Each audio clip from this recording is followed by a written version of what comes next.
নমস্কাৰ মই ৰূপক বৈশ্যই মাই নিউজ নৰ্থ ইষ্টৰ দৰ্শকসকলক এটা বিশেষ অনুষ্ঠানলৈ স্বাগতম জনাইছো আৰু আজি এই বিশেষ অনুষ্ঠানত মোৰ সৈতে উপস্থিত আছে বিশিষ্ট চিকিৎসক তথা তেজপুৰৰ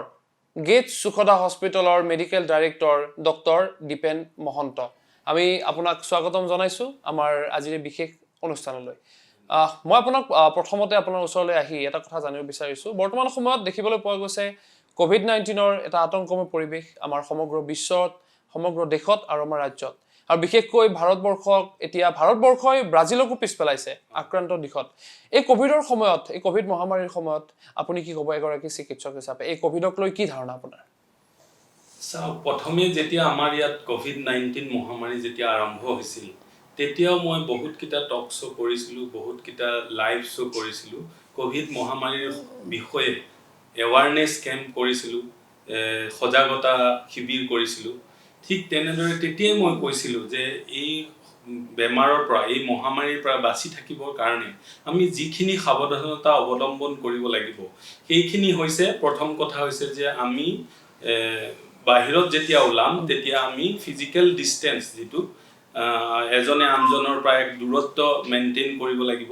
আৰু বাহিৰলৈ ওলাওতে সকলোৱে একোখন মাস্ক পিন্ধিব লাগিব আৰু আমি পাৰ্সোনেল হাইজিন মেইনটেইন কৰি হাতখন সঘনাই সাবুনেৰে আৰু পানীৰে ধুই থাকিব লাগিব আৰু সাবুন আৰু পানী নাথাকিলে স্যানিটাইজাৰ ইউজ কৰি হাতখন সাফা কৰি ৰাখিব লাগিব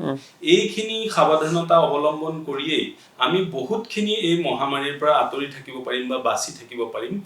গতিকে এইখিনি কৰাৰ বাবে আমি বিশেষকে আমি মনোযোগ দিব লাগে বা আমি তাৰ বাবে আমি ব্যৱস্থা ল'ব লাগে আৰু আপুনি যেহেতুকে কৈছে যে আমাৰ যিসমূহ সাৱধানতা আমি সাৱধানতা অৱলম্বন কৰিব লাগিব আৰু বিশেষকৈ দেখিবলৈ পোৱা গৈছে আপুনি নিজে দেখিছে 4টাকৈ লকডাউন আপোনাৰ আনলক 1 আনলক 4 লকডাউন আছিলে আনলক 1 গ'ল আনলক 2 গ'ল আনলক 3 আনলক 4 আৰু এতিয়া স্বাভাৱিক পৰিৱেশ বৰ্তমান সময়ত কিন্তু আমি এটা কথা গম পাইছিলো আপোনাৰ বিশেষকৈ স্বাস্থ্য বিভাগে হওক বা চিকিৎসকসকলে হওক কৈছিল যে গৰমৰ দিনত যেতিয়া গৰমৰ দিন বেছিকৈ পৰিব গৰমৰ দিনত এইটোৱে আপোনাৰ মানে ইমান এটা নাথাকিব কোভিড-19 গৰমৰ লগত জুনে বেছি গৰমৰ দিনত মানে কোভিড-19 টো আতংক বেছি কৰিব নোৱাৰে আক্ৰমণ কৰিব নোৱাৰে কিন্তু এতিয়াটো ঠাণ্ডাৰ দিন আহি পৰিছে বেছি দিন নাই কেনেকুৱা এটা পৰিৱেশ আহি পৰিব এতিয়া আমি প্ৰথমতে তেনেদৰে ভবা গৈছিল যেহেতু কোভিড-19 টো এটা নতুন বেমাৰ আমি যদিও ই কৰোনা ভাইৰাছ ফেমিলিৰে এটা বেমাৰ কিন্তু কোভিড-19 যেটো 19 চনত ডিসেম্বৰ মাহত চাইনাত যেটো ষ্টাৰ্ট হ'ল এই বেমাৰটো বাকিখিনি বেমাৰতকৈ অলপমান বেলেগ গতিকে এই বেমাৰটোৰ বিষয়ে আমি ইমান ভালকে জনা নাছিল যিমানে দিন গৈছিল আমি লাহে লাহে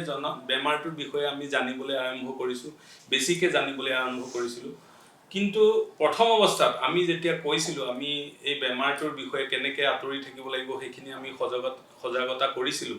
আৰু সেইখিনি মানি চলি প্ৰথমতে লকডাউন কৰা হ'ল লকডাউন আমি এই কাৰণেই কৰিছিলো যাতে লকডাউনৰ দ্বাৰা আমি বেমাৰটোৰ ট্ৰান্সমিশনটো যাতে আমি বন্ধ কৰি ৰাখিব পাৰো আৰু আমি যেটো কাৰ্ভ আছে যেটো আমাৰ মেডিকেল সায়েন্সত যেতিয়া এটা সময়ত বেমাৰীৰ সংখ্যা যেতিয়া এটা কাৰ্ভত প্লট কৰা যায় তেতিয়া এটা কাৰ্ভ পোৱা যায় আৰু সেই কাৰ্ভটো এনেকুৱা হয় যে কাৰ্ভটো লাহে লাহে বাঢ়ি গৈ এটা সময়ত পিক লেভেল পায় তাৰ পিছত লাহে লাহে কমি আহে তাৰ পিছত এটো ফ্ল্যাট হৈ যায় কিন্তু এই লকডাউনৰ দ্বাৰা এই সামাজিক দূৰত্ব মেইনটেইন কৰাৰ দ্বাৰা পাৰ্সোনেল হাইজিন মেইনটেইন কৰা মাস্ক পিন্ধাৰ দ্বাৰা আমি কি কৰিব পাৰিছিলো এই কাৰ্ভটো আমি ফ্ল্যাট কৰি ৰাখিব পাৰিছিলো আৰু কাৰ্ভটো ফ্ল্যাট কৰা মানে কি এটা সময়ত আমি খুব বেছি পৰিমাণৰ ৰোগী যাতে আমি হাতত আমাৰ নাহে তাৰ কাৰণে আমি ব্যৱস্থা ল'ব পাৰিছিলো আৰু যেতিয়া ৰোগী বেছিকে নাথাকে তেতিয়া ট্ৰান্সমিশনৰ চান্সটো কম আছিল আৰু ৰোগীসকলৰ যত্ন ল'ব পৰা হৈছিল আৰু ৰোগীসকলৰ ট্ৰিটমেন্ট কৰিব পৰা হৈছিল গতিকে আমাৰ বেমাৰটোৱে ইমান বেছি প্ৰভুত্ব বিস্তাৰ কৰিব পৰা নাছিল কিন্তু যেহেতু এতিয়া আমাৰ ফাইনান্সিয়াল প্ৰবলেমৰ কাৰণে যেহেতু ইকোনমিটো আমাৰ ডাউন হৈ গ'ল তাৰ কাৰণে আমি এই লকডাউনটো আমি চলাই ৰাখিব নোৱাৰো গতিকে লাহে লাহে আমি আনলক 1 2 3 4 কৰি এতিয়া স্বাভাৱিক অৱস্থালৈ আমি আগবাঢ়িলো কিন্তু আমাৰ এতিয়া প্ৰিন্সিপলটো হৈছিল যে আমি যিমান পাৰো টেষ্ট কৰিব লাগে যিমান পাৰো আমি টেষ্ট কৰি যি সকল পজিটিভ মানুহ এই পজিটিভ বেমাৰী সকলে তেওঁলোকে নিজকে আইসোলেট কৰিব লাগে বা হস্পিটেলত ভৰ্তি হ'ব লাগে আৰু যিখিনি মানুহ নিগেটিভ হয় তেখেত সকলে নিজৰ কাম কাজ ভালকে চলাই থাকি ইকোনমিটো বঢ়াই নিবৰ কাৰণে তেখেত সকলে কাম কাজ কৰিব পাৰে কিন্তু এতিয়া এই গৰমৰ দিনত আমি ভাবিছিলো যে গৰমত ভাইৰাছ ইমান ভালকে নাথাকে, মৰি যায়, ট্ৰেন্সমিশনটো ভালকে নহয় সেই বুলি ভাবিছিলো, কিন্তু গৰমৰ দিনটো নাইকিয়া হৈ গ'ল, তথাপিও আমাৰ ট্ৰেন্সমিশন চলি আছে।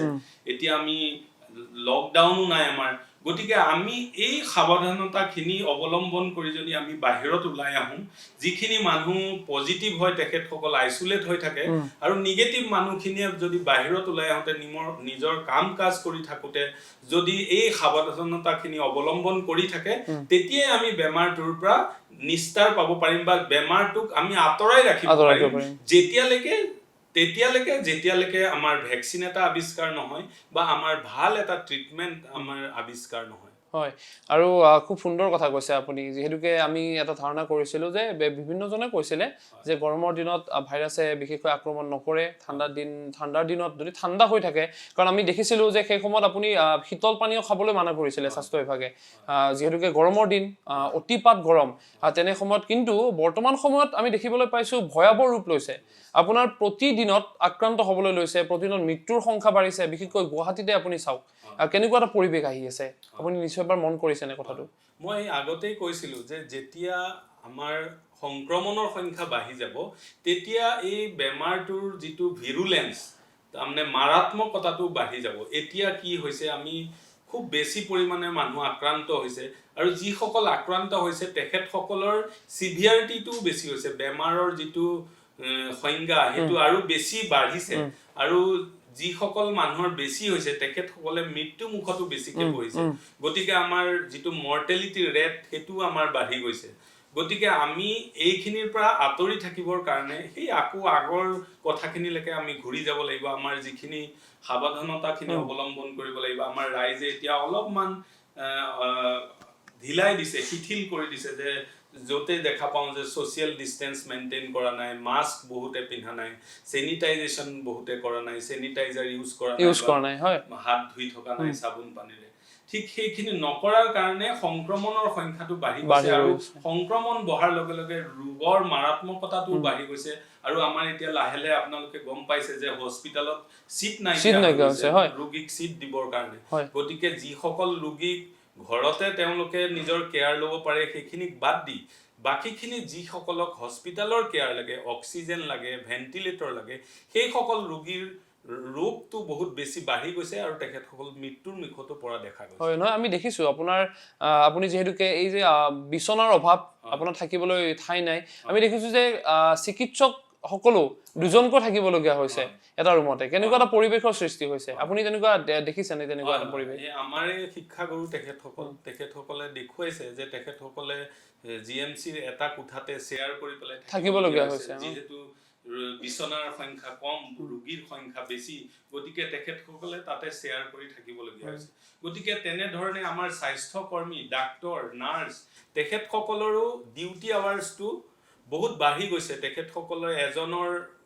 বিপৰীতে বহুত কেইজন ৰোগী হৈছে, গতিকে তেখেতসকলে কেয়াৰ ল'ব পৰা যিটো তেখেতসকলৰ ক্ষমতা, সেইটো এটা কিছু পৰিমাণে হ'লেও হ্ৰাস পাইছে। গতিকে ৰোগীৰ যেতিয়া কেয়াৰ ল'ব নোৱাৰিব, তেখেতৰ স্বাস্থ্যৰ অৱনতি ঘটাৰ চান্সো বেছি থাকে, আৰু মৃত্যু মুখত পৰাৰ চান্সো বেছি থাকে। হয়, আৰু যিহেতুকে আপুনি মৃত্যুৰ কথা কৈছে, এতিয়া আমি দেখিবলৈ পাইছোঁ বিভিন্নজন কোনোবা হৃদৰোগত আক্ৰান্ত ব্যক্তি হওক বা একাংশই আপোনাৰ জটিল ৰোগত ভুগি আছে, আৰু কিছুমানে আপোনাৰ জ্বৰত ভুগিছে, কিছুমানে তেওঁলোকৰ কাহ হৈছে, চৰ্দি লাগিছে। কিন্তু আমি বিশেষকৈ বৰ্তমান সময়ত দেখিছোঁ যিসকল জটিল ৰোগত আক্ৰান্ত, হৃদৰোগত আক্ৰান্ত, সেই ব্যক্তিসকল এই ক'ভিড আক্ৰান্ত হৈ মৃত্যুৰ তালিকাত তেওঁলোক সোমাই পৰিছে। তেওঁলোকৰ যিসকল ব্যক্তি হৃদৰোগত আক্ৰান্ত বা যিসকল ব্যক্তি জটিল ৰোগত আক্ৰান্ত, তেওঁলোকৰ বাবে ক'ভিড অধিক ভয়াৱহ নেকি? এইখিনিতে মই ক'ব বিচাৰিম যে ক'ভিড যিটো ডেথ, তাত দুটা টাৰ্ম আছে, এটা হ'ল ডাইড অফ ক'ভিড আৰু এটা হৈছে ডাইড উইথ ক'ভিড। এতিয়া যিসকলে অকল ক'ভিড ৰোগৰ দ্বাৰা যিসকল মৃত্যুমুখত পৰিছে তেখেতসকলক ডাইড অফ ক'ভিড বুলি কোৱা যায়। আৰু আমাৰ যিটো পৰিসংখ্যা আছে, যিটো ষ্টেটিষ্টিক্স, যিটো চৰকাৰৰ যিটো পৰিসংখ্যা, তাত অকল ডাইড অফ ক'ভিড সকলকহে অন্তৰ্ভুক্ত কৰা হৈছে। কিন্তু যিসকল ব্যক্তি তেখেতসকলৰ কোনো কোমৰবিড কণ্ডিশ্যন আছে, তেখেতসকলৰ হাৰ্ট ডিজিজ আছে, লাং ডিজিজ আছে, লিভাৰ ডিজিজ আছে বা কিডনি ফেইলাৰ আছে, তেনেকুৱা কেঞ্চাৰ আছে, টিউবাৰকুলোচিছ আছে, তেনেকুৱা বেমাৰ থকা ব্যক্তি যেতিয়া উপৰিয়াভাৱে কোভিডত আক্ৰান্ত হৈ মৃত্যুমুখত পৰিছে, তেখেতসকলক ডাইড উইথ কোভিড বুলি কোৱা হৈছে আৰু সেইখিনিক এই পৰিসংখ্যাত মাজত অন্তৰ্ভুক্ত কৰা হোৱা নাই। গতিকে আমি আগতেই কৈছিলো, যেতিয়া আমি এৱাৰনেছ কৰিছিলো, তেতিয়া কৈছিলো যে এই ৰোগটো 80% মানুহৰ সাধাৰণ কাহ চৰ্দি তেনেকুৱা ধৰণৰ হৈ পেলাই ভাল হৈ যাব, তাৰে 20% মানুহৰ অলপমান সিভিয়াৰ হ'ব। কাৰ সিভিয়াৰ হ'ব? যিসকল এজেড লোক, যিসকল কম বয়সীয়া বাচ্চা আৰু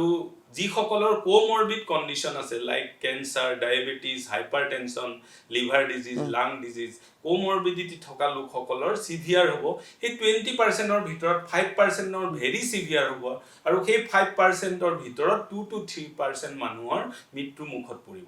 গতিকে সেই ধৰণে এই কোমৰবিড কণ্ডিশ্যন লগত লৈ পেলাই যিসকল ৰোগী মৃত্যু মুখত পৰিছে, সেইসকলৰ পৰিসংখ্যাত অহা নাই যদিও কোভিডৰ কাৰণেহে তেখেতসকলৰ মৃত্যু মুখত পৰিছে। কাৰণ সেই কোমৰবিড কণ্ডিশ্যন লৈয়েই সেই ব্যক্তিজন ইমান দিনে জীয়াই আছিল, কিন্তু আজি তেখেতে লগতে যিহেতু কোভিডৰ দ্বাৰা আক্ৰান্ত হ'ল, গতিকে তেখেত মৃত্যুৰ মুখত পৰিল।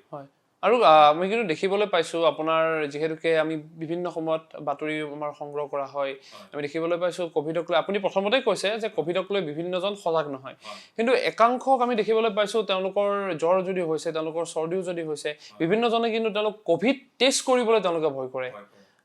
তেওঁলোক ঘৰৰ পৰা নাহে, কোভিড টেষ্ট নকৰে, ভাবে কোভিড পজিটিভ হ'ব, তেওঁলোক আতংকত আছে। আপুনি এগৰাকী চিকিৎসক হিচাপে তেওঁলোকক কি ক'ব?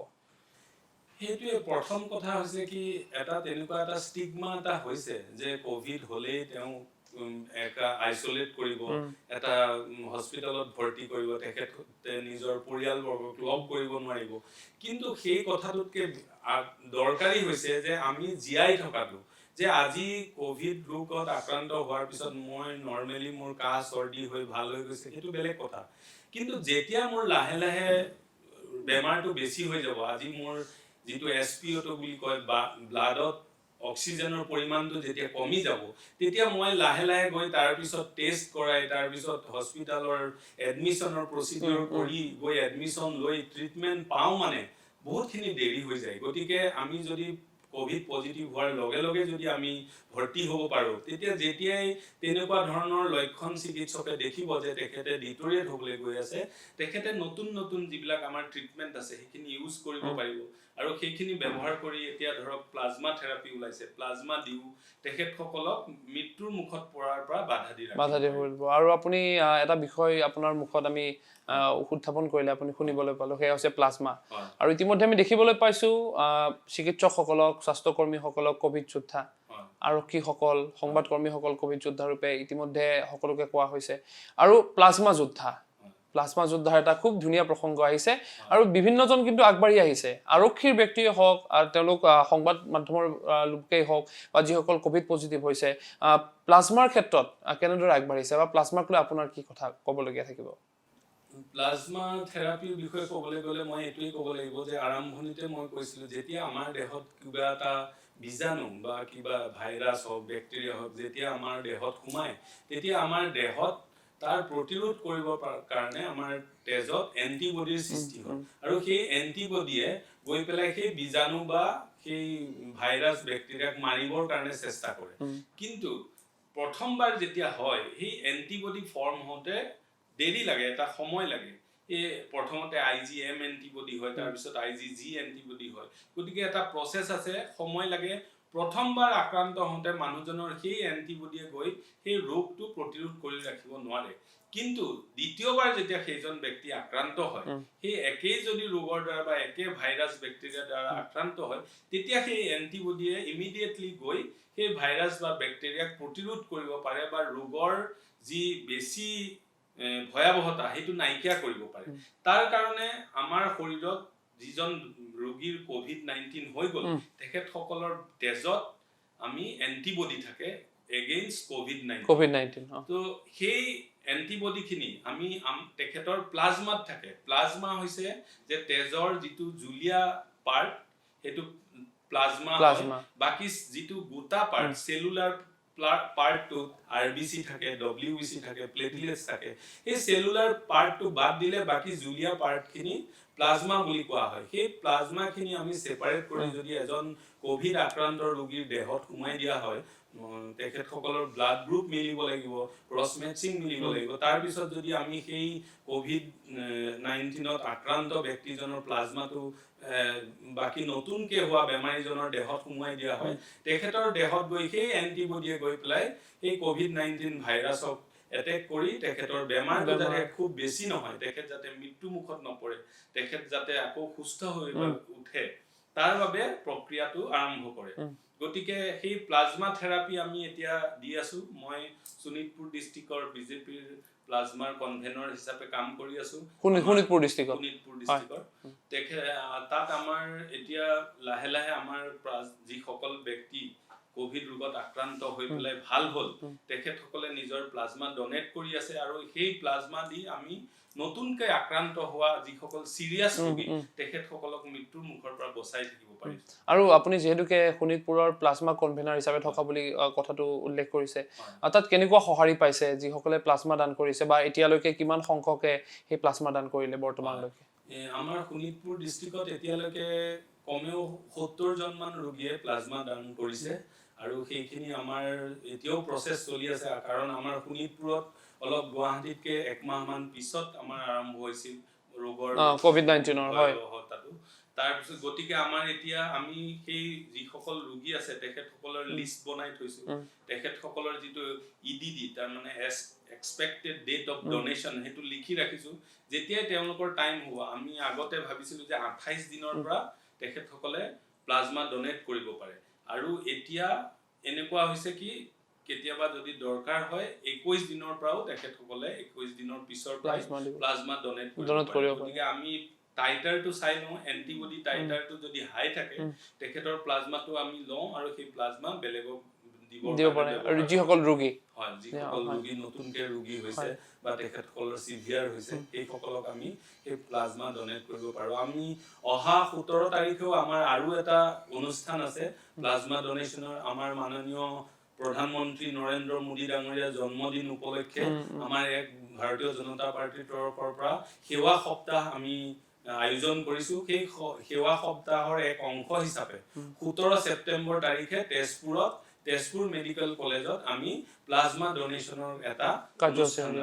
আপোনালোকে অন্তৰ্ভুক্ত কৰিছে। সেই কাৰ্যসূচী হয়, খুব সুন্দৰ এটা পদক্ষেপ লৈছে আপোনালোক। কাৰণ কিয় যিসকল ৰোগী ইতিমধ্যে সুস্থ হৈছে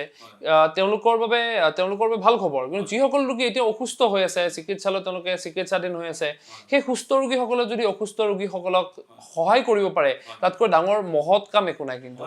আপুনি এই মহৎ কামৰ কথা ক'লে, আমি কওঁ যে ৰক্তদান মহান দান, প্লাজমা দান তাতোতকৈ মহান দান। কাৰণ ৰক্তদান কৰি আমি এজন ৰোগীৰ জীৱন বচাব পাৰো, কিন্তু আমি এজন ৰোগীৰ পৰা প্লাজমা লৈ তাৰে আমি 2জন ৰোগীৰ জীৱন বচাব পাৰো। গতিকে প্লাজমা, মই সকলো যিসকল ৰোগী কোভিড-19ত আক্ৰান্ত হৈ তাৰ পিছত ভাল হৈ উঠিছে তেখেতসকললৈ আহ্বান জনাম যাতে তেখেতসকলে নিজৰ প্লাজমা ডোনেট কৰি যিসকল এতিয়া নতুনকৈ ৰোগত আক্ৰান্ত হৈছে তেখেতসকলৰ জীৱন যাতে বচাবৰ কাৰণে মহৎ কাম ভাগি কৰে। হয় হয়, খুব সুন্দৰ এটা পদক্ষেপ আহি আছে আপোনালোকৰ। গতিকে আমি আশা কৰিছো ৰাইজে সহযোগিতা কৰিব আপোনালোকৰ এই প্লাজমা কাৰ্যসূচীত। মই আন এটা প্ৰসংগলৈ আহিছো। আপোনাৰ যিহেতুকে কোভিড-19ৰ সময়ছোৱাত আপুনি চিকিৎসালয়লৈ গৈছে, বিভিন্ন চিকিৎসালয়লৈ, বা বহুত ৰোগীৰ লগত আপুনি কথাও পাতিছে নিশ্চয়, আৰু বিভিন্ন গৰাকী ৰোগীয়ে হয়তো আপোনাৰ পৰা পৰামৰ্শ লৈছে যে মই কোভিড হৈছো, বা মই এনেকুৱা জ্বৰ হৈছে, কাহ হৈছে মোৰ, নিশ্চয়কৈ তেনেকুৱা আপোনাৰ পৰামৰ্শ লৈছে। আপুনি কেনেকুৱা এটা দেখিবলৈ পালে সেই সময়ত বা এতিয়ালৈকে ৰোগীসকলে আপোনাক কেনেকুৱা ধৰণৰ কথাবিলাক কয়? বিশেষকৈ যিসকল কোভিড ৰোগত আক্ৰান্ত, প্ৰথমতে তেখেতসকলে অকণমান এটা ভাবে যে মোৰ হোৱা নাই ৰোগটো। তেখেতসকলে সোধে যে সঁচাকৈ জানো মোৰ হৈছে ৰোগটো। তেখেতসকলে প্ৰথমতে অকণমান ডিনায়েল ফেজ এটাত থাকে। তাৰপিছত যেতিয়া আমি তেখেতসকলক বুজাই দিওঁ নাই হয় আপোনাৰ এই ৰোগত আক্ৰান্ত হৈছে, তেখেতসকলে লক্ষণসমূহ কয় যে এনেকুৱা লক্ষণহে মোৰ হৈছে, তেতিয়া আমি কওঁ যে এনেকুৱা লক্ষণৰেও কোভিড ৰোগ হ'ব পাৰে। আৰু তেখেত যেতিয়া কনভিন্স হয় যে তেখেতৰ কোভিড হৈছে, তেতিয়া তেখেতে বিচাৰে যে তেতিয়া তেখেতে অকমান ভয় কৰে যে মোৰ বিৰাট ভয় লাগিছে কি হ'ব আমি কওঁ যে ভয় কৰিবলগীয়া একো নাই যিখিনি কৰিবলগীয়া আছে ডাক্তৰে কৰিবই চিকিৎসা কৰ্মীয়ে কৰিবই আপুনি নিজকে আইচোলেট কৰক বেলেগৰ সংস্পৰ্শত যাতে নাহে পাৰিলে হস্পিটেলত ট্ৰিটমেণ্ট লওক যিসকলে নোৱাৰে নিজৰ সুব্যৱস্থা আছে ঘৰত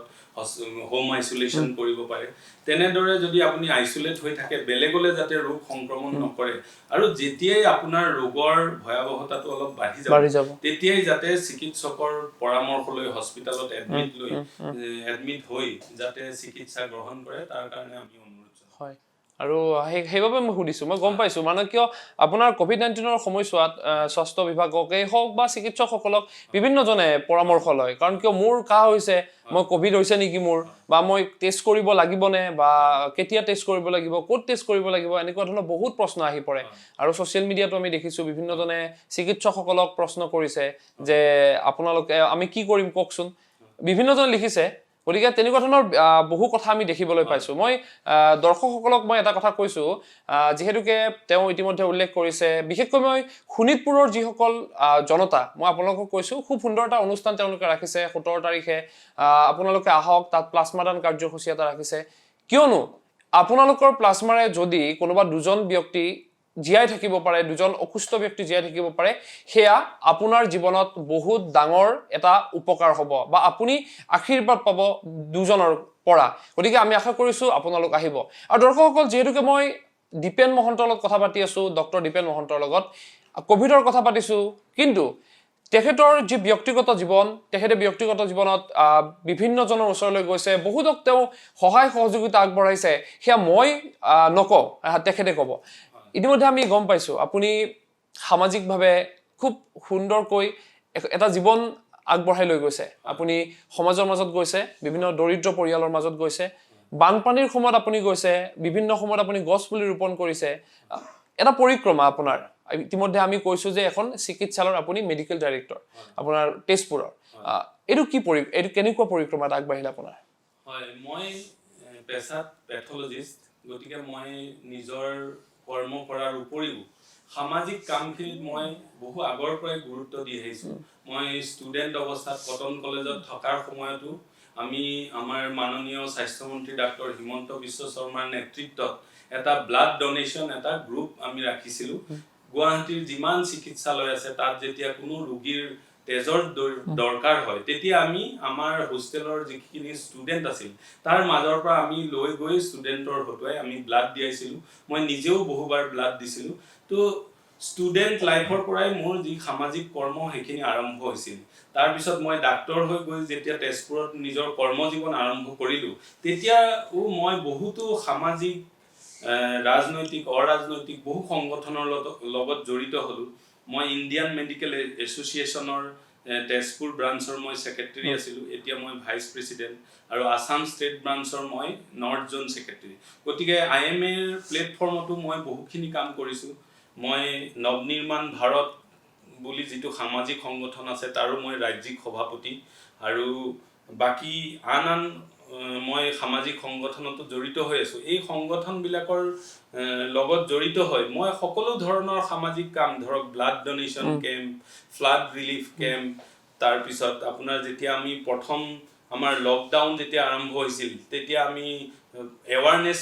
কেম্প কৰিছিলো কমেও 20ৰ পৰা 25টা আমি এৱাৰনেছ কেম্প কৰিছিলো তাৰ পিছত যেতিয়া লকডাউনত আমাৰ যিখিনি দুখীয়া মানুহ তেখেতসকলৰ অকনমান টানাটানি হ'ল চৰকাৰী সাহায্য যিবিলাক জেগাত পোৱা নাছিল সেইবিলাক ঠাইত গৈ আমি অলপমান সাহায্য বিতৰণ কৰিছিলো তাৰ মাজতে আমাৰ যিখিনি আমাৰ সামাজিক কাম ধৰক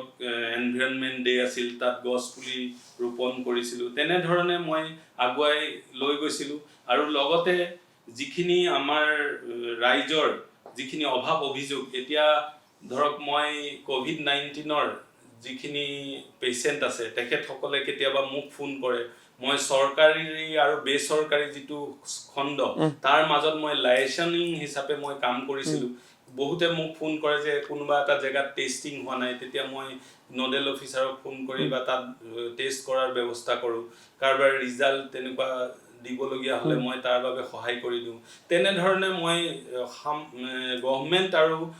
ৰাইজৰ মাজত এটা যোগসূত্ৰ ৰখাৰ চেষ্টা কৰিছিলোঁ আৰু এতিয়া মই প্লাজমাৰ কাৰণে মই চেষ্টা কৰি আছোঁ প্লাজমা ডোনেশ্যনত মই নিজকে নিয়োজিত কৰিছোঁ আৰু তাৰ বাবে আমি চেষ্টা কৰি পেলাই প্লাজমা ডোনেশ্যনৰ কাৰণে ৰোগীসকলক আহ্বান কৰি আনিছোঁ হয় লকডাউনৰ সময়ত আপুনি কেনেকুৱা এটা পৰিৱেশ দেখিলে কাৰণ আৰ্থিকভাৱে এতিয়া বহুত জৰুৰীলা হৈ পৰিছে আপুনি নিশ্চয়কৈ মানুহৰ মাজত গৈছে মানুহৰ মাজত গৈ আপুনি কেনেকুৱা এখন পৰিৱেশ দেখিছে আমাৰ লকডাউনৰ সময়ত যেতিয়া ৰাইজে কাম কাজ কৰিব নোৱাৰা হ'ল যেতিয়া ঘৰত সোমাই থাকিবলগীয়া হ'ল তেতিয়া যিসকল লোকে দৈনিক হাজিৰা কৰি বা ডেইলি ইনকাম কৰি যিসকল লোকে নিজৰ পেট প্ৰবৰ্তায় সেই সকল মানুহৰ বহুত দিগদাৰ হৈছিল কাৰণ তেখেতসকলৰ কোনো জমা টকাও নাথাকে গতিকে সাধাৰণ শাক পাচলি বা তেনেকুৱা ধৰণৰ বস্তুৰ বাবেও তেখেতসকলে বহুত হাহাকাৰ কৰিবলগীয়া হৈছিল আমি মোৰ মনত আছে এঠাইত গৈ পেলাই আমি যেতিয়া গৈ শাক পাচলিৰ যোগান ধৰিছিলোঁ তেখেতসকলে কৈছিলে যে ছাৰ আপোনালোকে এয়া আনিলে বহুত ভাল কৰিলে আমি এসপ্তাহ ধৰি কচু ঢেকীয়া খাই আমি বাকি তেওঁলোকে খোৱাই নাই বেলেগ একো হয় গতিকে আমি যেতিয়া শাক পাচলি আৰু দালি চাউল ৰেচন এইবিলাক আমি যোগান ধৰিলোঁ তেখেতসকলে খুব ভাল পাইছিলে ঠিক তেনেধৰণৰ অৱস্থা হৈছিলে আৰু চৰকাৰীভাৱে যি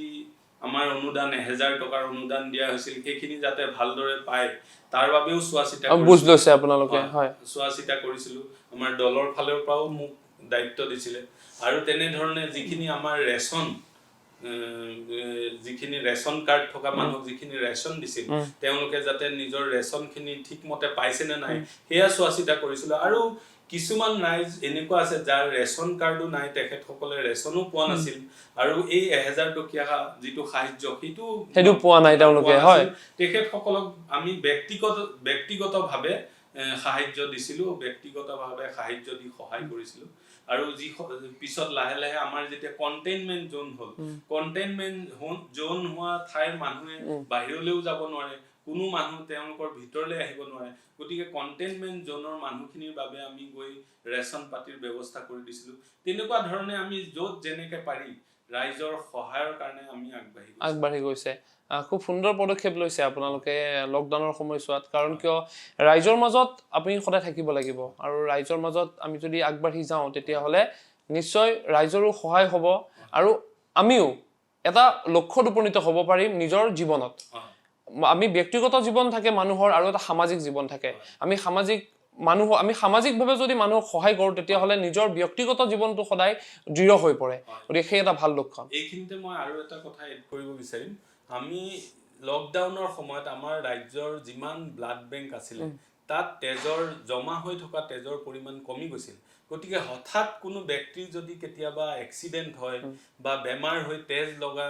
দৰকাৰ হয় তেতিয়াহ'লে ব্লাড বেংকত তেজৰ ব্যৱস্থা নাছিল কাৰণ আপোনালোকে জানে যে এজন মানুহে যেতিয়া ব্লাড ডনেট কৰে তাৰপিছত তেওঁৰ সেই ব্লাড টেষ্টিং কৰা হয় তেনেকৈ বহুত সময় লাগে গতিকে ইমাৰ্জেঞ্চিত সেই ব্লাড দিব নোৱাৰে গতিকে ব্লাড বেংকত তেজ জমা হৈ থকাটো বহুত জৰুৰী গতিকে সেই কথালৈ লক্ষ্য ৰাখি আমি এনএমৰ সহযোগত নেশ্যনেল মেডিকেলছ অৰ্গেনাইজেশ্যন আছে মই নেশ্যনেল মেডিকেলছ অৰ্গেনাইজেশ্যনৰ শোণিতপুৰ আৰু বিশ্বনাথৰ কনভেনৰ গতিকে এনএমঅ আৰু আমাৰ সেৱা ভাৰতীৰ ফালৰ পৰা আমি 3 লানি ব্লাড ডোনেশ্যন কেম্প আমি এৰেঞ্জ কৰিছিলোঁ আৰু বহুতখিনি ব্লাড আমি আমাৰ তেজপুৰ মেডিকেল কলেজ আৰু কনকলতা চিভিল হস্পিটেলত আমি জমা দিব পাৰিছিলোঁ কিমান মান সংগ্ৰহ কৰিছিলে আপোনালোকে 3 লানি এই ডোনেশ্যনৰ ভিতৰত আমি কমেও 250 বটলমান ব্লাড আমি জমা কৰিব পাৰিছিলোঁ আৰু সেই ব্লাডৰে পিছত এক্সচেঞ্জ কৰি সেই চলি আছিলে হস্পিটেল দুখন হয় আৰু আমি এতিয়া আকৌ যেতিয়া তেখেতসকলৰ দৰকাৰ হ'ব আমি আকৌ ব্লাড ডোনেশ্যন কেম্পৰ এৰেঞ্জ কৰি পেলাই তাত দিয়াৰ ব্যৱস্থা হয় আৰু এইটো এটা ভাল পদক্ষেপ লৈছিলে আপোনালোক কাৰণ কিয় তেওঁলোকে হয়তো অন্য ৰোগীসকল তেওঁলোক বিপদত পৰিছিলে সেই সময়ত কাৰণ লকডাউনৰ সময়ত বিভিন্নজন ইয়াৰ মানুহ তাত যাব পৰা নাই তাৰ মানুহ ইয়াত আহিব পৰা নাই গতিকে এটা খেলিমেলি সৃষ্টি হৈছিলে ডোনেশ্যন বন্ধ হৈ আছিলে হয় কিন্তু তাৰ মাজতে আপোনালোকে সেই পদক্ষেপ যে লৈছিলে তাৰ বাবে আমিও আপোনালোকক ধন্যবাদ জনাইছো আৰু মই দুটা কথা আপোনাক সুধিব পাৰিম যিহেতুকে কোভিড-19ৰ আতংকৰ সময়ত সকলো এতিয়া এটা কথাত ভয় খাই আছে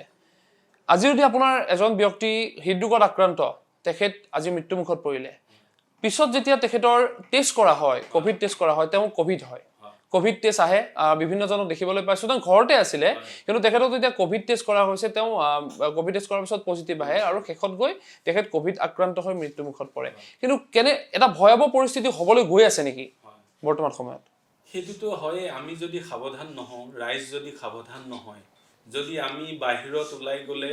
আমি যদি সোশ্যাল ডিস্টেন্স মেইনটেইন নকৰোঁ মাস্ক যদি নিপিন্ধো আমি হাতখন যদি সঘনাই চাবোন পানীৰে ধুই থাকোঁ বা নাথাকোঁ বা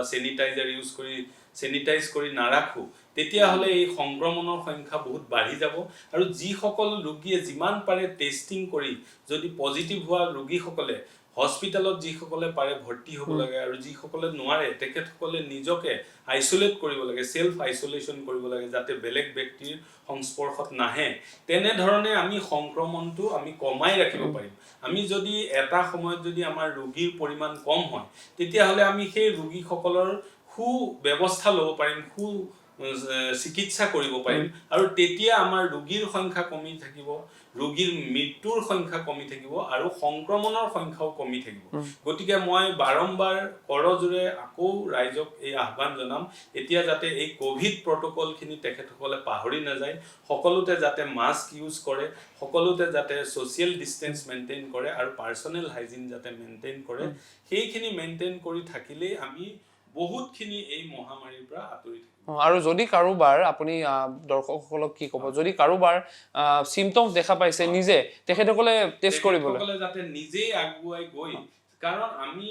জনাটো খুব দৰকাৰ যে আমাৰ কোভিড পজিটিভ হয় নে নহয় কাৰণ আমি যেতিয়ালৈকে গম নাপাম তেতিয়ালৈকে আমি নিজকে আইসোলেট কৰিব আমি নোৱাৰিম বা মন নাযাব আমি যেতিয়া গম পাম টেষ্ট কৰি যে আমাৰ কোভিড পজিটিভ হৈছে তেতিয়াহে আমি নিজকে আমি আইসোলেট কৰিবলৈ মন যাব আদাৰৱাইজ আমি নিজকে সুস্থ বুলিয়ে ভাবি আমি বেলেগৰ লগত মিলামিছা কৰিম বজাৰ সমাৰ কৰিব যাম মাজত আমি সেই বেমাৰটো বিলাই দিম গতিকে যেতিয়াই কোনো লক্ষণ দেখা যায় আৰু পৰাপক্ষত এনেও গৈ নিজে টেষ্টিং কৰি এতিয়া আমাৰ বহুত টেষ্টিং চেণ্টাৰ হৈছে আমি লাখ টেষ্টিং কৰিছো গতিকে অসমে আমাৰ মাননীয় স্বাস্থ্য মন্ত্ৰী ডক্টৰ হিমন্ত বিশ্ব শৰ্মাৰ নেতৃত্বত অসমে আগশাৰীত গৈ পেলাই টেষ্টিং আটাইতকৈ বেছি টেষ্টিং কৰিব পাৰিছে গতিকে সকলোৱে গৈ টেষ্টিং কৰি যাতে নিজৰ ষ্টেটাছটো গম পায় আৰু সেই মতে ব্যৱস্থা লয় যাৰ পজিটিভ হয় তেখেত যাতে আইসোলেট হৈ যায় তেখেত হয়তো হস্পিটেলত ভৰ্তি হওক নহলে নিজৰ ঘৰতে বা সেলফ আইসোলেশন কৰি থাকক যাতে বেলেগলৈ সংক্ৰমণ হয় খুব সুন্দৰ মন্তব্য কৰিছে আপুনি যাতে আমাৰ ৰাইজ সজাগ হৈ থাকে আমি শেষত আপোনাৰ পৰা এটা কথা জানিব বিচাৰিম এই যে কোভিড-19ৰ আতংক আজি আপোনাৰ 6 মাহ পাৰ হ'ল বিভিন্ন বন্ধ হৈ আছিলে দোকান পোহাৰ বন্ধ আৰু বিদ্যালয় যেহেতুকে বন্ধ হৈ আছে যদিও ছাত্ৰ-ছাত্ৰী অহা নাই শিক্ষকসকল এতিয়া বিদ্যালয়লৈ আহিছে তেওঁলোকে বাধ্যতামূলকভাৱে কিন্তু কেতিয়ালৈ থাকিব এই কোভিড-19 আপুনি চিকিৎসক হিচাপে কি ক'ব প্ৰথমতেতো আমি কৈছিলো যে যেতিয়ালৈকে ভ্যাকচিনৰ আৱিষ্কাৰ নহয় তেতিয়ালৈকে আমি এইখিনি কৰি থাকিব লাগিব এতিয়া আপোনালোকে গম পাইছে যেটো অক্সফোৰ্ড ভ্যাকচিন তাৰ ক্লিনিক্যাল ট্ৰায়ালৰ মাজতে এটো বন্ধ কৰি দিয়া হৈছে কিয়নো যে কমপ্লিকেশন আৰম্ভ হৈছে যেহেতু আপোনালোকে জানে যে এটা ভ্যাকচিন আৱিষ্কাৰ কৰিবৰ কাৰণে বহুখিনি সময় লাগে ইয়াৰ এটা ডেফিনিট এটা প্ৰসেছৰ মাজেৰে যাব লাগে যাৰ দ্বাৰা এনেকুৱা সময়লে ফেজ 1 ট্ৰায়াল ফেজ 2 ফেজ 3 তাৰপিছত এনিমেল ট্ৰায়াল তাৰপিছত হিউম্যান ট্ৰায়াল তাৰপিছত ক্লিনিক্যাল ট্ৰায়াল তো তেনে ধৰণে আমি যাব লাগে কিন্তু যেহেতু এতিয়া এটা এক্সট্ৰা অৰ্ডিনাৰী কন্ডিশন এটা অসাধাৰণ অৱস্থা তাৰ বাবে সকলো দেখে ভাৰতকে ধৰি সকলো দেখে এটা প্ৰচেষ্টা হাতত লৈ এই আগবাঢ়ি গৈছিল ভ্যাকচিনটো ক্লিনিক্যাল ট্ৰায়ালৰ লেভেললৈকে গৈছিল কিন্তু এতিয়া কমপ্লিকেশন আৰম্ভ হোৱাৰ কাৰণে অক্সফোৰ্ডৰ যেটো ভ্যাকচিন হেতু ক্লিনিক্যাল ট্ৰায়ালৰ লেভেলত বন্ধ কৰি দিয়া হৈছে তেখেতসকলে এতিয়া আকৌ নতুনকৈ চিন্তা চৰ্চা কৰিছে গতিকে আমি ভাবিছিলো যে বাই এন্ড অফ দিস ইয়াৰ আমি এটা ভ্যাকচিন এটা পাম কিন্তু হেতু এতিয়া আশা আমি খাটাংকে ক'ব নোৱাৰো গতিকে যেতিয়ালৈকে ভ্যাকচিনটো নাথাকে আৱিষ্কাৰ নহয় তেতিয়ালৈকে আমি এইখিনি মানি চলিব লাগিব আৰু মই এখোজ আগবাঢ়ি গৈ সকলোলৈ এইটো আহ্বান জনাম আপোনালোকক মই জাপানৰ আগতেও মই কৈ গৈছো টক শো বিলাকত যে জাপানৰ যেটো মডেল জাপানৰ মানুহে কেতিয়াও জাপানত লকডাউন কৰা নাই তেখেতসকলে অকল স্কুল কলেজ বন্ধ ৰাখিছিল তাৰ বাহিৰে নৰমালি চলি আছিল তথাপিও তেখেতসকলে এই মহামাৰীৰ পৰা পৰিত্ৰাণ পাই থাকিব পাৰিছিল কেনেকৈ পাৰিছিল যে তেখেতসকলৰ যেটো লাইফষ্টাইল ৱে অফ লিভিং সেইটোৱে এনেকুৱা যে তেখেতসকলে COVID-19ক প্ৰতিহত কৰিব পাৰে জাপানৰ প্ৰত্যেকজন ব্যক্তিয়ে বাহিৰলৈ ওলালে এখন মাস্ক পৰিধান কৰে যিসকলৰ কাহ চৰ্দি জ্বৰ এনেকুৱা থাকে তেখেতসকলেতো ডেফিনেটলি কৰে আৰু যি বাহিৰলৈ গলে সদায় তেখেতসকলে এজনে আনজনৰ পৰা ডিসটেন্স থাকে আৰু পাৰ্সনেল যেটো হাইজিন হাত সাবুন পানীৰে ধুই বা স্যানিটাইজাৰ ইউজ কৰি হলেও পাৰ্সনেল হাইজিনটো মেইনটেইন কৰে তেখেতসকলৰ যেটো জীৱন ধাৰণ কৰাৰ প্ৰণালী ৱে অফ লাইফটোই তেনেকুৱা কৰি লৈছে গতিকে মই আমাৰ ৰাইজলেও এই আহ্বান জনাম যে আমাৰ ৰাইজেও যদি নিজৰ জীৱন ধাৰণ কৰা যেটো প্ৰণালী তেনেকুৱা ধৰণৰ কৰি লয় তেতিয়া হলে আমি ভ্যাকচিনৰ কথা চিন্তা কৰি থাকিব নালাগে যিমান দেৰিকে হলেও যেতিয়া ভ্যাকচিন আৱিষ্কাৰ হ'ব তেতিয়াও আমি এই বেমাৰক প্ৰতিহত কৰি ৰাখিব পাৰিম আতৰাই ৰাখিব পাৰিম হয় হয় খুব ভাল লাগিল আপুনি ইমান সময় খুব গুৰুত্বপূৰ্ণ কেইটামান কথা কৈছে বিশেষকৈ কোভিডৰ পৰা আপোনাৰ ব্যক্তিগত জীৱন আৰু কোভিড কেতিয়ালৈ থাকিব সমগ্ৰ কথা আপুনি ইতিমধ্যে উল্লেখ কৰিছে আৰু জনতা কেনেদৰে সজাগ হ'ব সেয়া আপুনি উল্লেখ কৰিছে আপোনাক ধন্যবাদ জনাইছো আমাক ইমান সময় দিলে আপুনি আজি ব্যস্ততাৰ সময়ত এই কোভিড-19ৰ মহামাৰী কোভিড-19ৰ সময়ত মই দৰ্শকসকলক কৈছো যেহেতুকে কোভিড-19 এতিয়াও ভয়াৱহ ৰূপ ধাৰণ কৰিছে পুনৰবাৰ মই এটা কথা উল্লেখ কৰিছো ব্ৰাজিলক ইতিমধ্যে ভাৰতে চেৰ পেলাইছে কোভিড-19 আতংকৰ দিশৰ পৰা গতিকে মোৰ হৈতে উপস্থিত আছিল ডক্টৰ দীপেন মহন্ত আৰু তেখেতৰ পৰা আপোনালোকে নিশ্চয়কৈ শুনিলে মহামাৰী কোভিড-19ৰ যি ভয়াৱহতা মহামাৰী কোভিড-19 আমাৰ দেশত কি ধৰণে ত্ৰাসৰ সৃষ্টি কৰিছে সমগ্ৰ কথা ইতিমধ্যে আপুনি গম পাইছে আৰু যিগৰাকী চিকিৎসক মোৰ হৈতে উপস্থিত আছিল তেখেতে চিকিৎসা সেৱাতে থকা নাই তেখেতে সমাজৰ বাবে বহু অৱদান আগবঢ়াইছে তেখেতে দুখীয়া ৰাইজৰ মাজত গৈছে বিশেষকৈ বানপানীৰ সময়ত বিশেষকৈ তেখেতে গছপুলি ৰোপণ কৰিছে বিভিন্ন সময়ত যাতে আমাৰ সমগ্ৰ পৃথিৱীখন আমাৰ ৰাজ্যখন সেউজী হৈ থাকে আমাৰ সেউজীয়া হৈ থাকে তেখেতে বিভিন্ন সময়ত বিভিন্ন অৱদান আগবঢ়াইছে আৰু তেখেতৰ এই কৰ্মক আমি হলাক লৈছো আৰু দৰ্শকসকল কোভিড-19ৰ এই আতংকৰ সময়তে আমিও কৈছো সুস্থ থাকক সবল থাকক কোভিড-19ৰ সমূহ প্ৰটকল মানি চলক আৰু ধন্যবাদ মই ৰূপক বচ্চয় মাই নিউজ নৰ্থ ইষ্টৰ এই বিশেষ অনুষ্ঠানৰ পৰা বিদায় লৈছো চাই থাকিব মাই নিউজ নৰ্থ ইষ্ট